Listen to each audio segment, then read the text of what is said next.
Welcome back to Unlocking Universal, your key to everything Universal Orlando.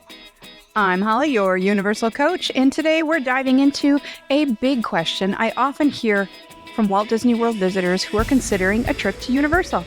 Do you really need to even plan? Spoiler alert, the answer isn't as straightforward as you might think. Stick around as I share my tips for how to make the most of your time without overcomplicating things. Let's get started.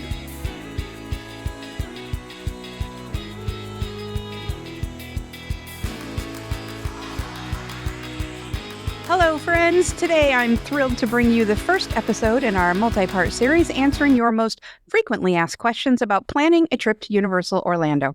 I've been collecting these all year, I've organized them, and now I'm bringing them straight to you. Whether you're a Disney pro curious about Universal or just looking for practical advice to make your next visit unforgettable, you're in the right place. A quick note before we dive in. This series, and this podcast for that matter, isn't about picking sides or deciding which is better, Disney or Universal. I'm here to help you love Universal without asking you to cancel your Disney annual pass, I promise.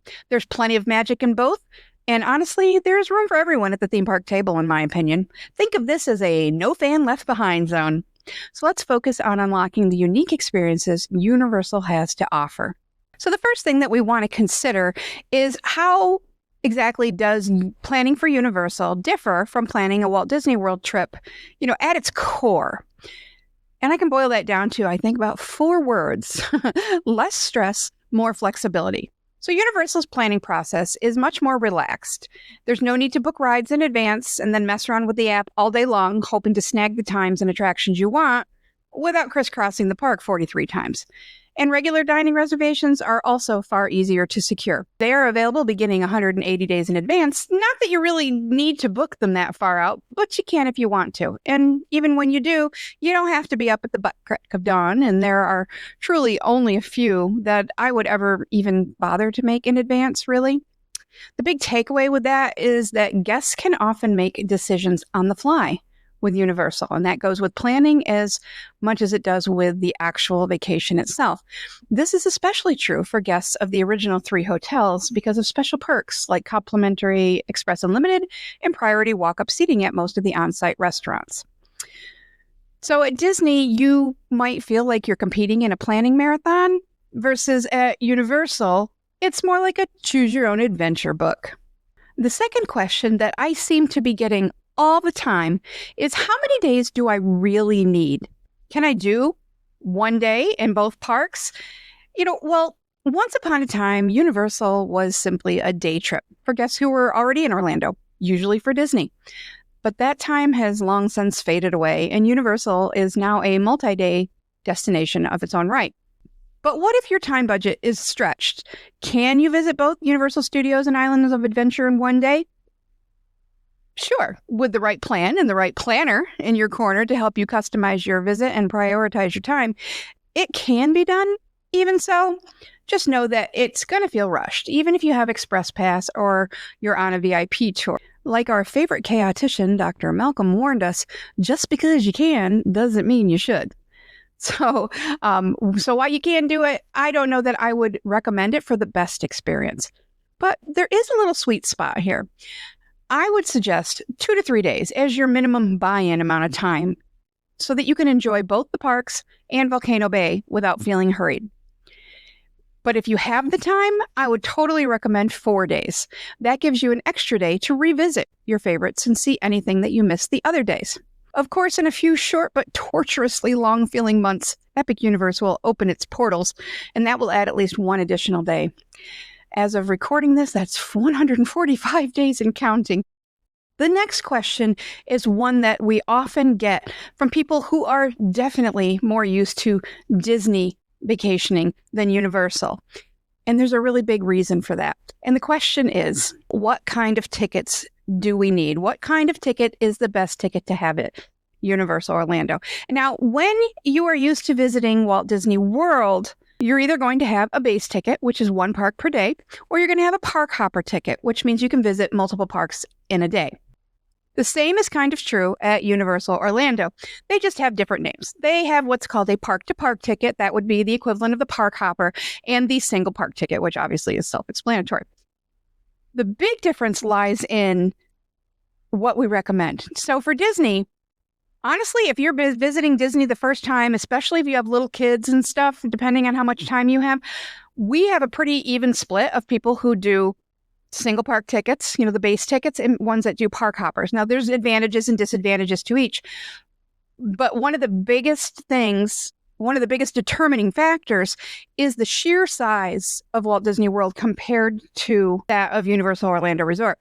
The proximity of the parks at Universal is so much different than at Disney. It can take you over an hour by the time you leave one park, get on transportation, whether you're driving yourself or taking a bus or the monorail or whatnot, and you enter into another park.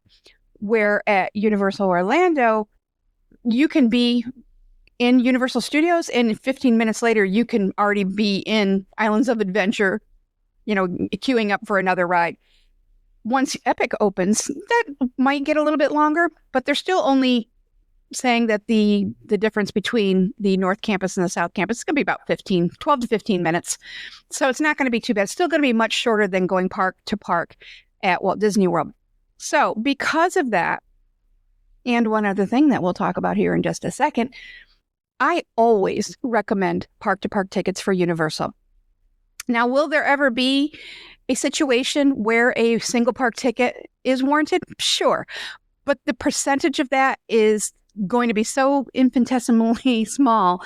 For example, I have only sold a single park, like a one-day, one-park ticket to one group, and it actually was some friends of mine. I advised against it, but this is what they wanted. And then at the end of the day, they really had wished that they had gotten the park-to-park ticket. There's not that much difference in price. And not only, with the proximity of the parks to one another, but you can't enjoy all of the attractions if you have a single park ticket.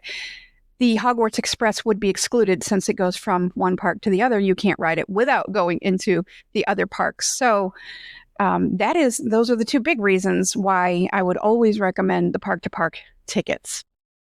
And here's an insider tip for you. If you are considering doing a single park day, whether that be at Walt Disney World or at Universal Orlando, understand that that is the single most expensive way to visit the parks as far as a straight up ticket goes. And why is that? Well, that's because both of these resorts work really hard to entice their visitors to stay longer. They do that by rewarding us with lower cost per day tickets the longer we stay.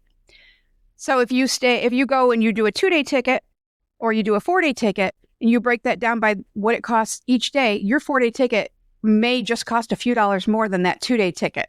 And that is not by mistake. That is very much on purpose. But this is why you'll also never see either of these two giants offering deals on single day tickets. And our final most asked question of the day today is going to be about some of the best ways to save time and money when visiting Universal Orlando.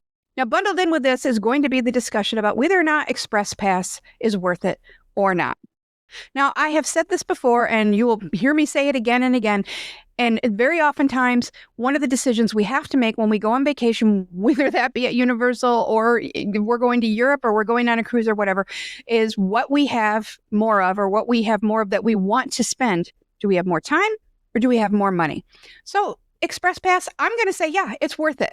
But if my budget for a particular trip won't substantiate that, then can I have a wonderful time without having it? Absolutely. You absolutely can. You just have to have your strategy in place, and it's fine. Now, granted, once you have enjoyed using Express Pass, you're not going to want to go back. If you're visiting during a busy time, a holiday, or if you have a very short visit, I would definitely recommend that you consider including Express Pass somewhere in your package, whether that be through an a la carte purchase or by the hotel that you're staying at. Your travel professional can help you decide which is the best value for you. Another way that you can save time and money on your vacation is to stay on site. Now, I know a lot of times one of the first things people think is, well, I'll just stay off site and I'll be able to save myself a bunch of money. That's not necessarily as true with Universal as it may be with other parks. Staying on site may not cost as much as you think. There are going to be several options that are going to cater to the just need a place to lay my head crowd, which I am a proud member of. But there are other benefits of staying on site that you don't want to miss, because not only can we save you some money, we can save you some time. So first of all, let's talk about the time, and that would be with the very, very important perk of early park admission.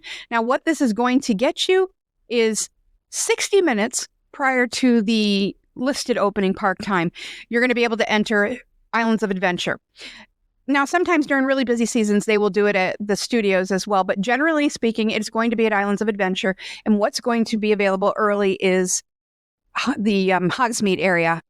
What's really going to be included and what everybody wants is Hagrid's Magical Creatures Motorbike Adventure, because that ride does not accept Express Pass. And the line always stays quite long because it's really, really super popular. Well, why? Because, I mean, it's fantastic. It's a wonderful coaster, first of all, but it's not a super, super intense coaster. So it appeals to a wide variety, small kids, adults, everybody, where Velocicoaster is going to be open as well. But that one is quite a bit more intense. So the line, while it may get up there, it kind of fluctuates during the day. You're going to find that Hagrid's doesn't fluctuate as much, and you're really taking a chance if you don't get in there during the early park hours and be able to do it. Now, not only will you be able to get in there an hour ahead of time, if you're going to be visiting Volcano Bay, you can get in 30 minutes prior to the posted opening time, because you have to remember time is money when we're on vacation. Transportation is included if you're staying on site. Now, that's going to be the buses, the water taxis. There's walking paths, which obviously anybody could use those. The water taxis are my absolute favorite way to get around the resort, and they just make for a much more chill start and finish to your day. Resort-wide charging privileges and merchandise delivery are also a perk that on-site guests will share. And this is especially important because of the locker situation at Universal Orlando. Now, I'm talking to my Disney people again. You can carry pretty much a big old backpack, diaper bag, everything onto most rides at Disney World, right? Not everything, but generally speaking, you can carry a lot on. Not so at Universal. There are a lot of rides that you will have to stow stuff in lockers. Now, the lockers aren't very big. And if you have something that, might be breakable or could get damaged or whatnot, or things you just don't want to carry around in the heat all day, it's really nice to be able to drop it off, have it delivered to your hotel room. Another great way to maximize your trip would be to enlist the help of a travel professional. Now, can you book it all yourself? Sure you can. However, there are several benefits of booking a package or your tickets through a travel professional, including discount checking, which is when, even after you book, your travel professional will keep an eye on any future discounts or promotions and see what's going to get you the best price and the best inclusions. They're going to do that for you. If you have to do that on your own, you can plan on spending hours on the phone.